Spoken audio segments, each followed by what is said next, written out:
కొరింథీయులకి రాసిన మొదటి పత్రిక 6వ అధ్యాయము 19 నుండి 20.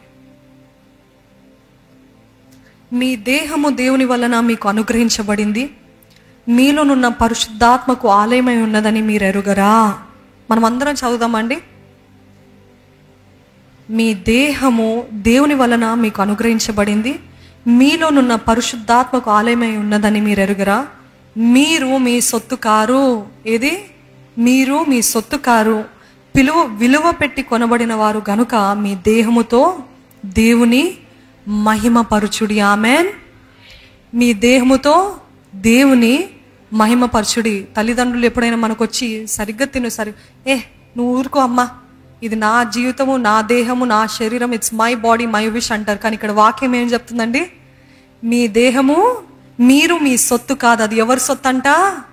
దేవుందంట. కేవలం ఆత్మ కాదంట, దేహము కూడా దేవుని సొత్తు అంట. అంటే ఇప్పుడు ఎంత జాగ్రత్తగా కాపాడుకోవాలి, ఎంత జాగ్రత్తగా కాపాడుకోవాలి. భయం పుడుతుంది కదా. అయ్యో ఈరోజే నేను 1 లీటర్ సోడా తాగేసానండి, సాఫ్ట్ డ్రింక్ తాగేసాను అని అంటూ ఉంటారా? దేహము దేవుని సొత్తు అండి, దేహము దేవుని సొత్తు. మరి ముఖ్యంగా గర్భిణీ స్త్రీ గర్భము ధరించాలని చాలామంది ఆశపడుతుంటారు, అనేక మంది స్త్రీలు. కానీ మీ దేహాన్ని మీరు సరిగ్గా పట్టించుకున్నప్పుడు ఇంకా మీ గర్భంలో దేవుడు మిమ్మల్ని నమ్మి ఇంకో బిడ్డని పెట్టగలుగుతారా? Can he trust you with another human being to grow up in your womb? He cannot. మీ దేహమే మీరు సరిగ్గా కాపాడుకోవట్లేదు, ఇంకో వ్యక్తిని నీ లోపల పెడితే నువ్వు ఇంకే ఏ రీతి పాడు చేస్తావు అని చెప్పి, అందుకని మీ దేహము దేవుని ఆలయము. Don't live carelessly with your body. ఈ దేహము, ఈ చర్మము, ఈ ప్రాణము, ఇదంతా కూడా దేవుందే అండి, దేవుంది. ఇంతవరకు కేర్లెస్గా బ్రతకరము, ఏది పడితే అది తినడము, ఏది పడితే అది తాగటము, ఏది పడితే అది, ఏది కనబడితే అది. ఆ డిసిప్లిన్ లేదు, క్రమశిక్షణ లేదు. ఇది తినకూడదు, అది తినకూడదు అని లేదు.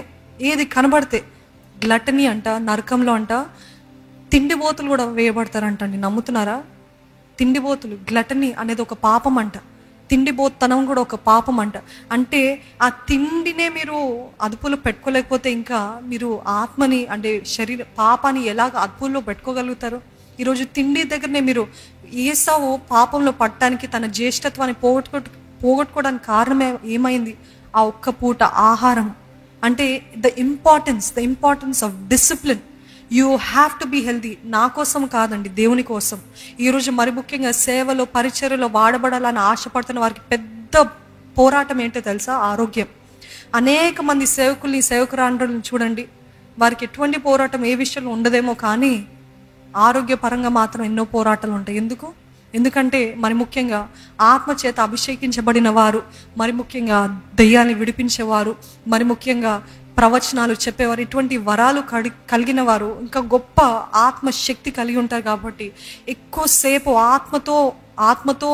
ఆత్మానుసారంగా వారు ఆ రీతిగా అవన్నీ క్రియలు జరిగిస్తున్నప్పుడంట ఎంతో ప్రభావం వారిలో నుండి వెళ్ళిపోతుందంట.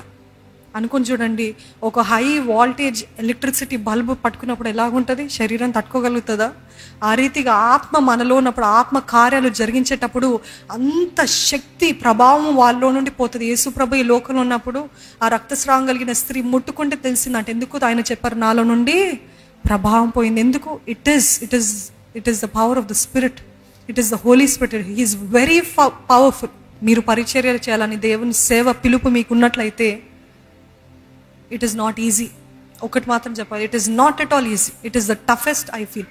ఎంత సంతృప్తి ఇస్తుందో, ఎంత ఆనందం ఇస్తుందో, ఎంత ఘనత ఇస్తుందో, ఎంతగా పొగడబడతామో అంత బాధ, అంత వేదన, అంత కన్నీళ్ళు, అంత నిద్రలేని రాత్రులు అవన్నీ ఉంటాయి. కానీ మీ పరిచర్యలో ఉండాలని ఆశపడుతున్న వారు, లేకపోతే ఏ రీతిగా అయినా దేవుని కోసం ఏదైనా చేయాలంటే మొదటిగా మీ దేహాన్ని కాపాడుకోండి. దేహాన్ని, ప్రాణం కాపాడుకునేవారు, అది that is total contradictory statement to this. కానీ నేను చెప్పదలుచుకుంది ఏంటంటే, మీ దేహము మీది కాదు, ఇది నా పరిశుద్ధాత్ముడు, నా దేవుడు నివసిస్తున్న ఇది ఒక ఆలయం అని భావిస్తూ భయముతో, జాగ్రత్తతో మీ దేహాన్ని కాపాడుకోండి. ఇష్టం వచ్చిన చోటలు వెళ్ళకండి, ఇష్టం వచ్చిన వాటిని తినకండి, ఇష్టం వచ్చినవన్నీ చేయకండి. ఈ నాలో పరిశుద్ధాత్మున్నాడు, నాలో పరిశుద్ధాత్మ నివసిస్తున్నాడు.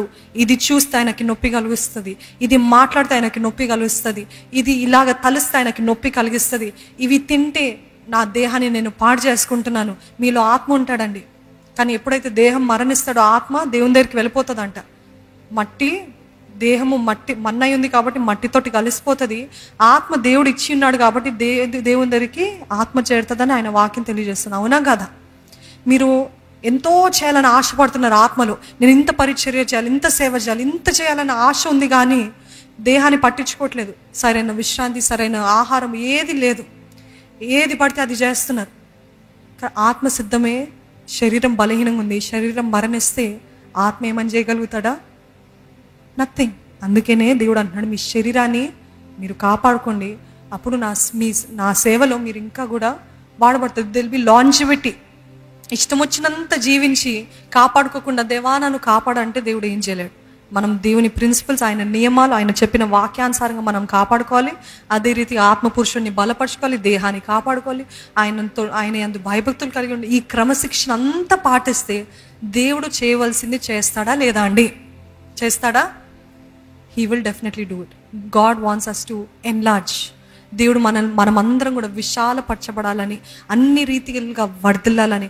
అందుకని దేవుడు అంటున్నాడు, మొదటిగా జ్ఞానము పొందుకోండి, మొదటిగా మనసు మార్చుకోండి, మొదటిగా మీ తలంపులు రూపాంతర అనుభవంలోనికి రండి. Come in to the point of transfiguration. రూపాంతర అనుభవము పొందిన తర్వాత అప్పుడు నిజముగానే మీ జీవితంలో క్రమక్రమంగా వర్ధిలత, ఆశీర్వాదము, అది పరిచర్యలో లేకపోతే కుటుంబ పరంగానో వ్యక్తిగతంగానో ఏ రీతిగా అయినా అన్ని రీతిలుగా వర్ధిల్లుతారని ఆయన వాక్యం తెలియజేస్తుంది. నమ్మిన వారు బిగ్గరగా హల్లెలూయా చెప్తారండి. హల్లెలూయా. పరిశుద్ధాత్మ దేవా, యేసయ్య తండ్రి, మీకు వందనాలయ్యా. త్రియేక దేవా, నీకు స్తుతులు స్తోత్రాలు చెల్లిస్తున్నాం. ఇచ్చిన మంచి సమయం బట్టి నీకు వందనాలు. నువ్వు మాతో మాట్లాడిన విధానం బట్టి నీకు వందనాలు. మాకు దృష్టి దయచేయ, మా జీవితం పట్ల నీ దర్శనము నెరవేర్చయ్య. దర్శనం కలిగిన వారుగా మేము జీవించడానికి సహాయం చేయి. ఉద్దేశపూర్వకమైన జీవితం మాకు దయచేయి. Help us to have a purpose driven life, Lord. ఇంతవరకు జీవించిన జీవితం ఎంతో వృధాపరచనయ్యా. అక్కర్లేని వాటి కొరకు, అక్కర్లేని వారి కొరకు, అక్కర్లేకుండా తండ్రి ఎంతో సమయాన్ని వృధాపరచను. నన్ను మన్నించి, నన్ను క్షమించయ్యా. ఇకనైనా దేవా, నన్ను విశాలపరచాలని నువ్వు ఆశపడుతున్నావు అయ్యా, కానీ నేనే ఎంతో అడ్డుబండగా ఆటంకంగా ఉన్నాను. నన్ను మన్నించి, నన్ను క్షమించు. ఈరోజు విత్తబడిన వాక్యాన్ని నీవే ప్రతి ఒక్కరి హృదయంలో ఫలింపచేయి, అభివృద్ధిపరచు. ప్రతి ఒక్కరి జీవితంలో తండ్రి నూరంతల ఫలితము దయచేయమని అడుగుతున్నామయ్యా. మంచి నేల పైన పడిన విత్తనం వలె ఫలింపచేయ్యా. మాతో మాట్లాడుతున్న దేవా, మా జీవితం ఎంతో మందితో మాట్లాడతావయ్యా. కొంతమంది lord they will put into practice, Lord. Help me to be the one who puts into practice, Lord. దాని తగ్గట్టు నడిచేవారుగా నీ వాక్యాన్ని అనుభవించుకొని తండ్రి దాని తగ్గట్టు జీవించే కృపను మాకు దయచేయి. ఇక్కడ తండ్రి అయోమయము, ఆందోళనకి గురి అవ్వకుండా ప్రతి ఒక్కరికి కావాల్సిన సమాధానము దయచేయమని ప్రభు యేసు నామములో అడిగి వేడుకొంచున్నాను తండ్రి. ఆమేన్.